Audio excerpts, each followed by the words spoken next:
Welcome to the third episode of the second season of the Weekly Pleb. Thank you for tuning in or watching on YouTube. My guest today is a music producer, artist, DJ, teacher, and my good friend Victor. How are you, Victor? I'm doing good. Thanks for coming on. Yeah, this is exciting. Yeah. So today we've got a bit of another art project going on. Because you're an artist and a music producer and just a creator all around, our challenge is we're going to make a couple of album covers. I'm going to make one for you for Azkö, which is Victor's alias for music. Yes. And you're going to make one for the Weekly Pleb. The Weekly Pleb. Yeah. Yes. Yeah. So let's get right into it. All right. So how did you first realize that you wanted to get into music and making it? Well, I've always been a creative, since I don't know when I got in trouble for drawing all the time in school. I'd draw on my homework on the sides of my notebook paper to the point where my teachers had to take my pencils away unless it was time to start writing something. I don't even remember. It was so long ago. But yeah, there's always been this wanting to create within me, if that makes any sense.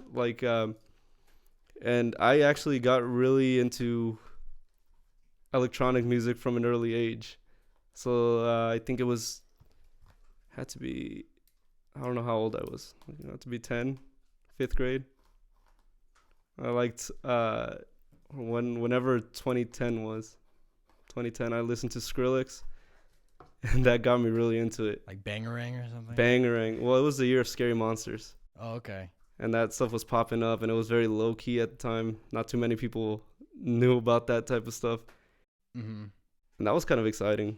Everybody knew David Guetta and people like that, Calvin Harris, big names like that.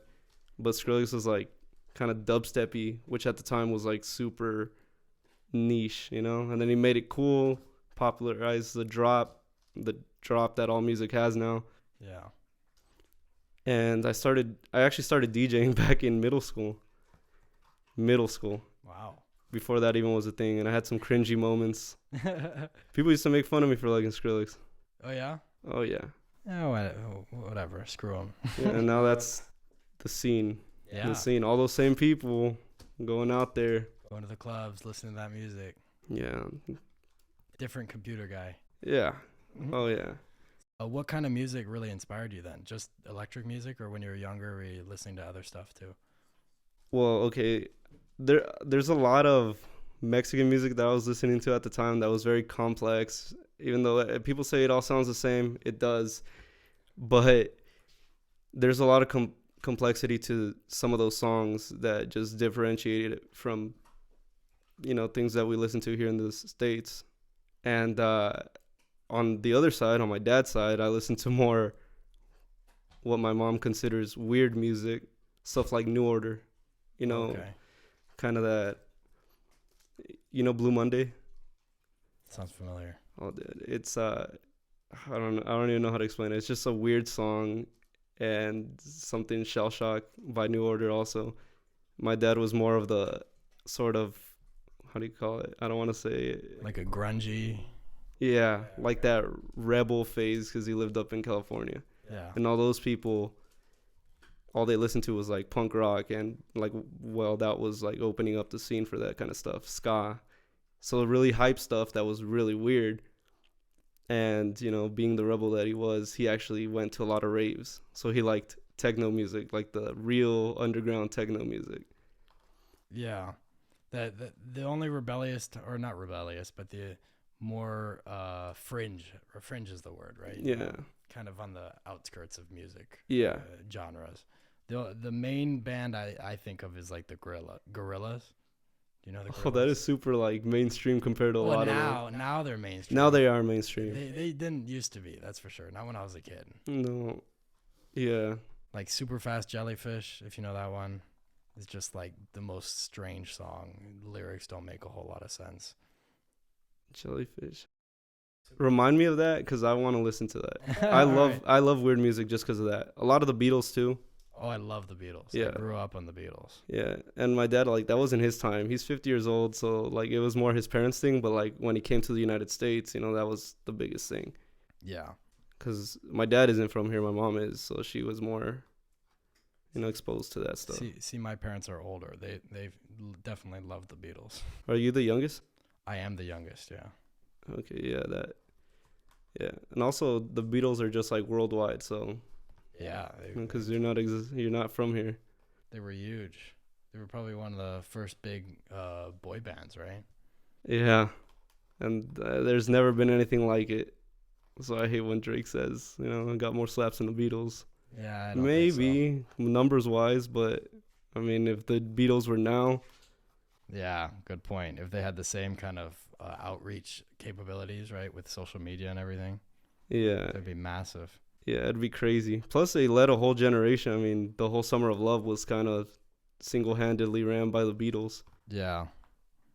So, what was the hardest thing for you about getting started with making music? Getting started is the most difficult thing. I did also somehow get into it through, I don't know if I could say this, like an acid trip, I guess.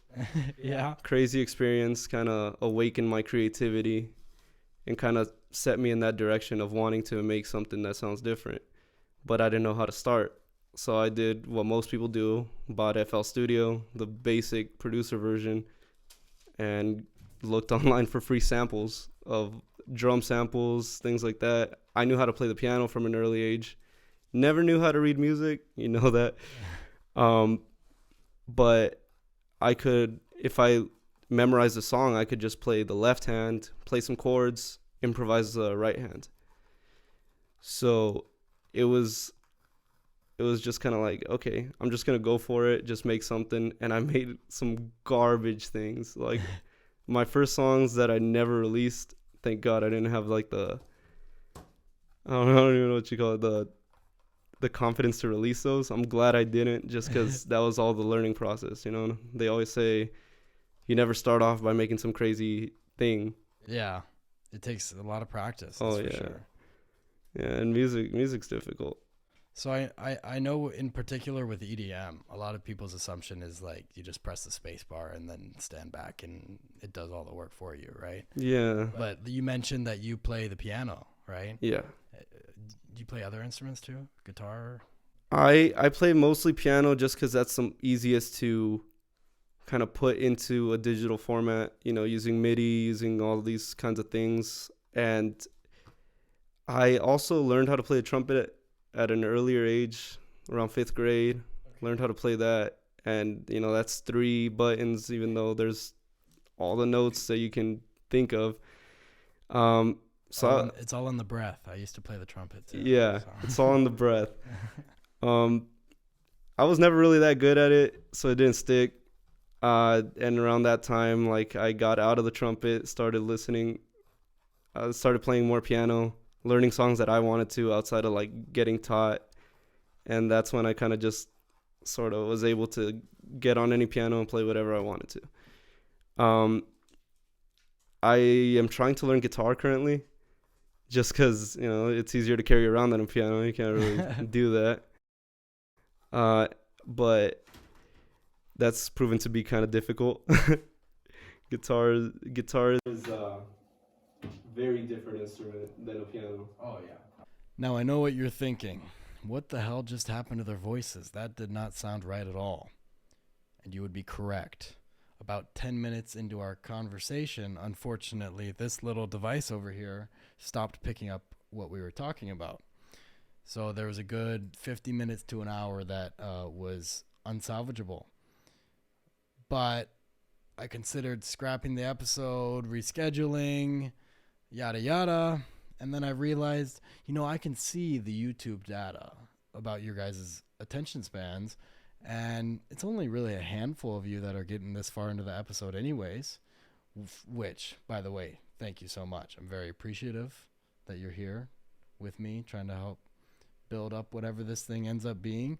But yeah, it's a bummer that we had some really great content in there for you, but you're just gonna have to settle for the first 10 minutes and the last 20. So I had a band teacher that hated me. One time I was screwing around in class so much. It was usually the group of trumpets that were always screwing around. It's always a trumpet.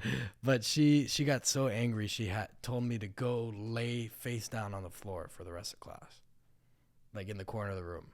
Okay. You've always been one to mess around, though. I'm not surprised. Yeah, that's what were you doing? Do you even know? I couldn't remember. Probably just talking while we were supposed to be like paying attention or playing or whatever, right? I don't know. That's the thing. Sheet music. When someone's telling you what to do, your heart's not in it. Yeah. Good point. You should definitely get back into it, though. Like 100% do it. I've been trying to pick up the piano again, you know. You saw the broken piano, but once I get that fixed up again, I'll try to keep that up, you know. Yeah. But it's like you said, sheet music, really hard to read. I've had more luck just screwing around, listening to songs and trying to mimic what they sound like, you know. That's how I learned. Yeah. It's literally how I learned. I don't know. There's more personality in it that way.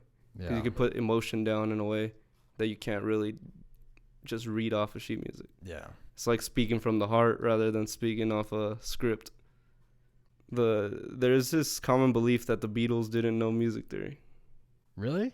Yeah, that because they didn't really write music. They just kind of knew how to play it and just all came together. One person could hold down a beat, Ringo. Yeah. And the other people just like, I don't know, vibed in a way. Just kind of went with it. I believe it, you know. They would take psychedelics, just like, screw it. It just got together and did that. And now they've made countless of movies and shows about their success, right? That's crazy. Yeah. That's crazy. With the digital age and social media and the ability to market yourself online, do you think it's easier for artists to get some clout on the internet, or do you think it's kind of harder because it's oversaturated with all these people? It can be both. But for the most part, for a beginner, for someone that doesn't really know the industry, doesn't know the ins and outs, doesn't have any connections, it's going to be more difficult. 9 times out of 10, that's how it's going to be, just because there's so much out there now. There's way more people than previously. Like, you know, before the internet, you'd have to be really good to get noticed on your own for someone to say, this person has some potential.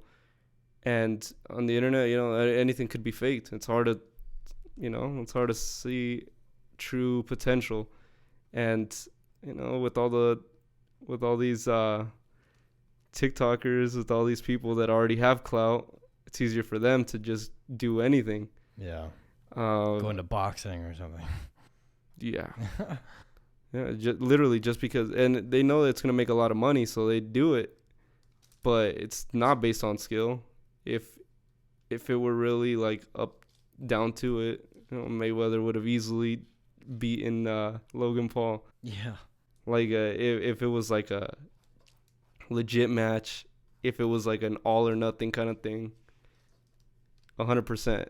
Yeah. You know, it would be over early. You know, like there was that clip of Logan Paul like getting knocked out, wasn't it? And then Mayweather held him up.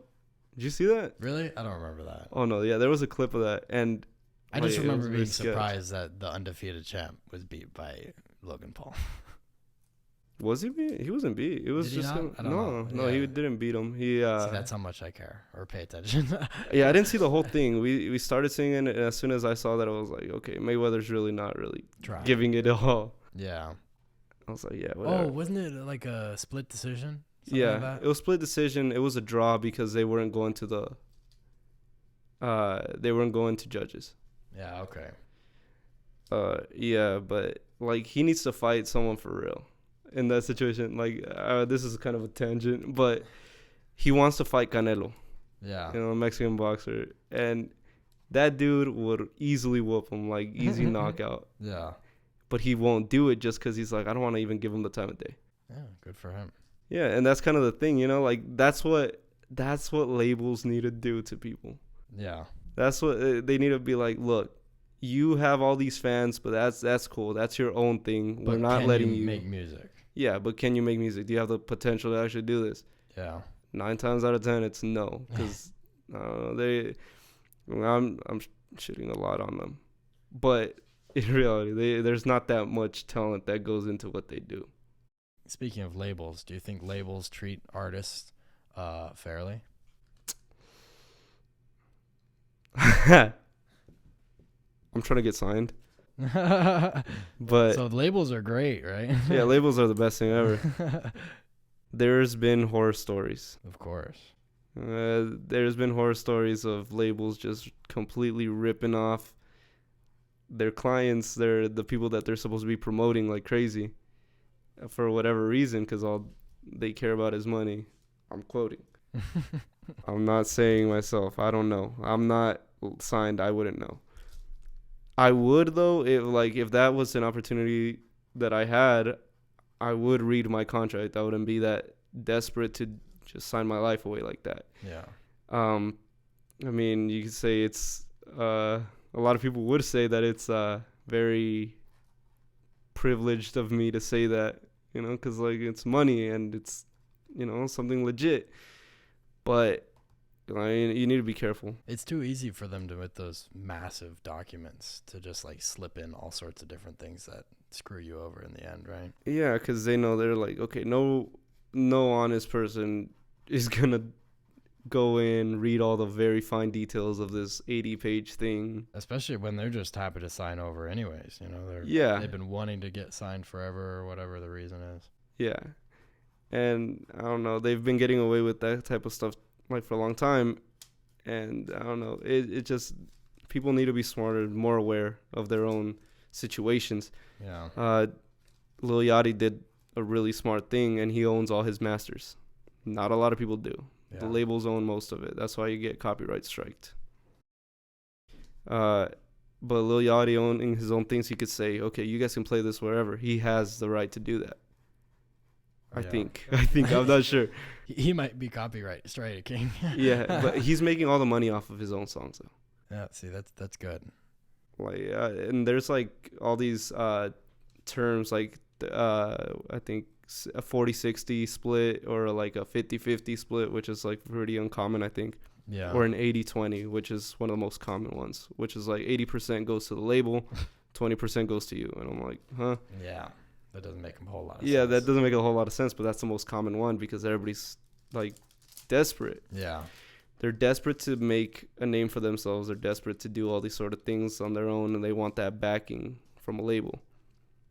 And it should be easier because of the internet to create a following, but having that many people available at any given time is kind of the downfall of that whole way of running things. Yeah.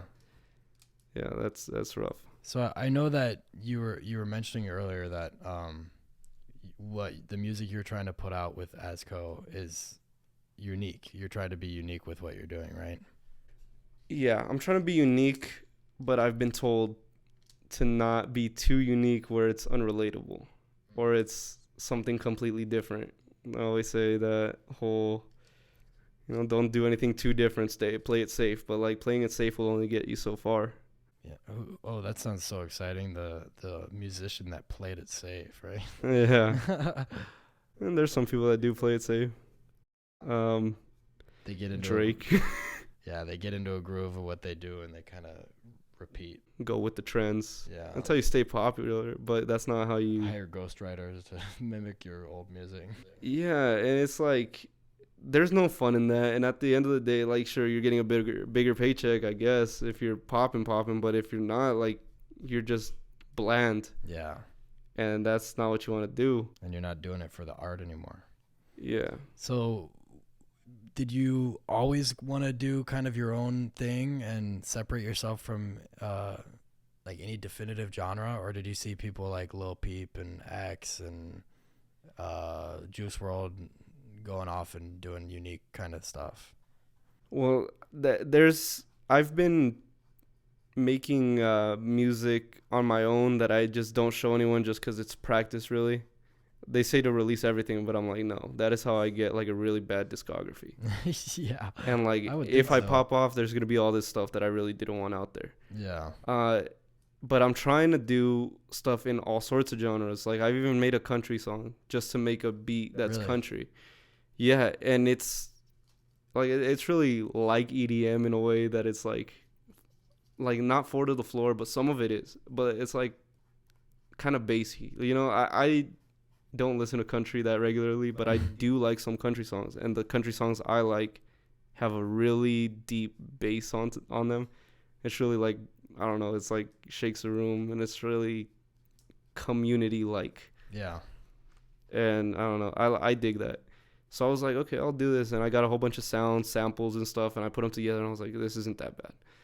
Like, I've definitely made a lot worse than this. Pop music, I've done orchestral, and I did orchestral because I was like, okay, I want to prove to myself that I'm different than these other producers. You know, I can do more than just put a beat over a sample and that's it. So I was able to do that, and it came out really good. It was like a movie score type deal, and the emotion I conveyed, like, it was really like putting your emotions onto, you know, a digital thing that creates sounds, and that's what it is. Hey, to make anything orchestral that sounds like decent at all is pretty damn hard, I would say. Just because it's so much to try and piece together in a smooth flow. I don't know. Like, I think I've seen the song that you were mentioning, the orchestral one. And I seem to remember all the rows full of stuff. Yeah, each one was individually put in there. Each track was individually like rendered. It was a whole. It's a lot of work. Yeah. Yeah. Tons of drums. That was probably my most complex, like, I don't know, laid out wise. You know, like, it was the most complex song I've made, and I think we'll make for a while until I do another orchestral song, because it's like every instrument. Yeah. It's a lot more than just pressing the play button. Right? Oh yeah, 100%. The people that I know that DJ personally,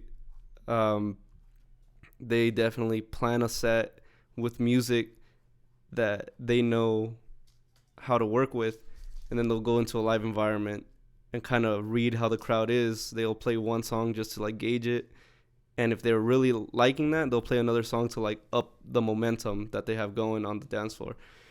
But the second someone's not vibing with something, say they like try to switch it up a little bit, they'll like they'll like throw in another song that, you know, they think they'll vibe with more, and then they'll kind of like go into that, like trying to get it steady and somewhere in the middle where they're just like having a good time.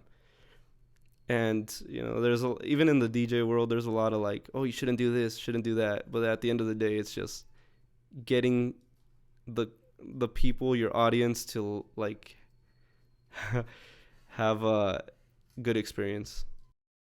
Yeah, it seems like that's the most important thing for producers, to be able to have live sets where they can kind of like test their material and see what the crowds are reacting to, right? Yeah, a lot, like in professional sets, a DJ will have songs that aren't finished yet.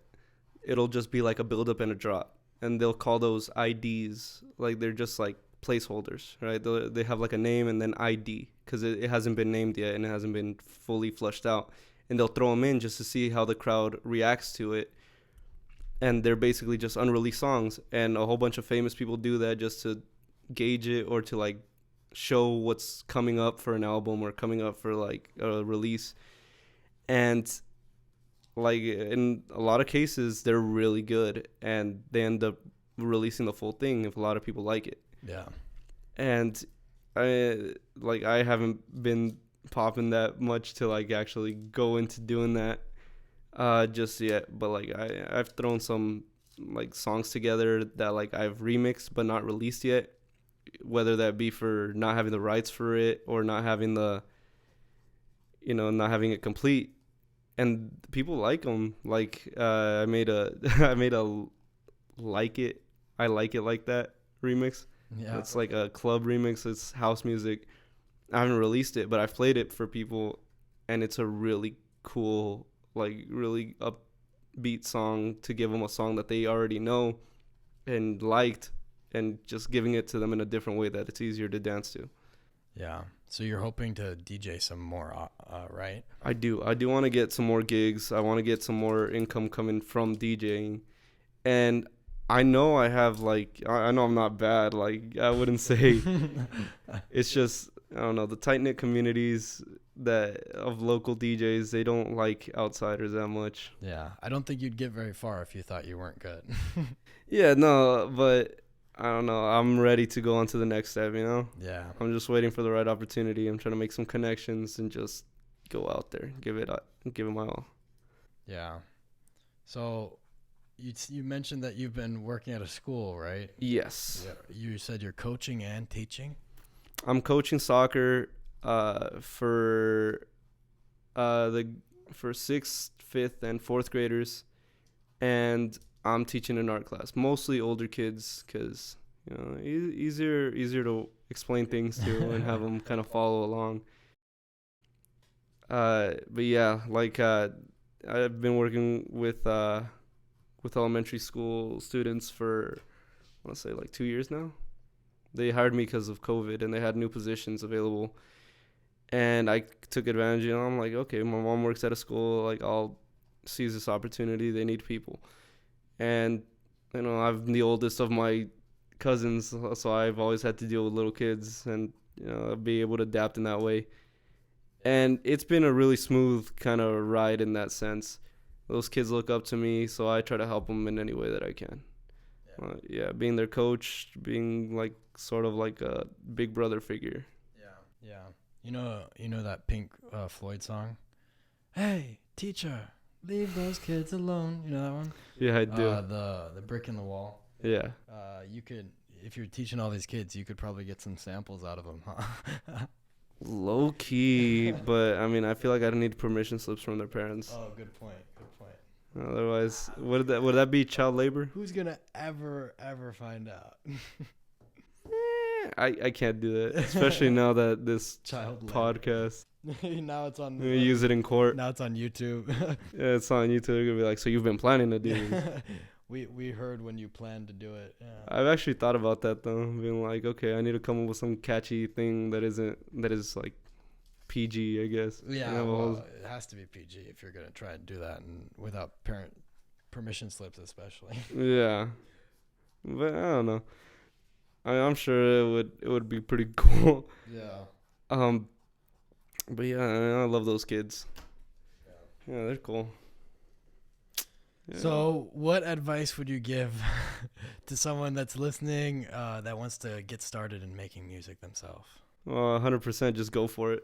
Go for it. Don't like tell yourself you can't do anything. You could do it. I mean, sometimes you will start out, it won't be good. Don't release that. Just move on to the next thing. Make another one.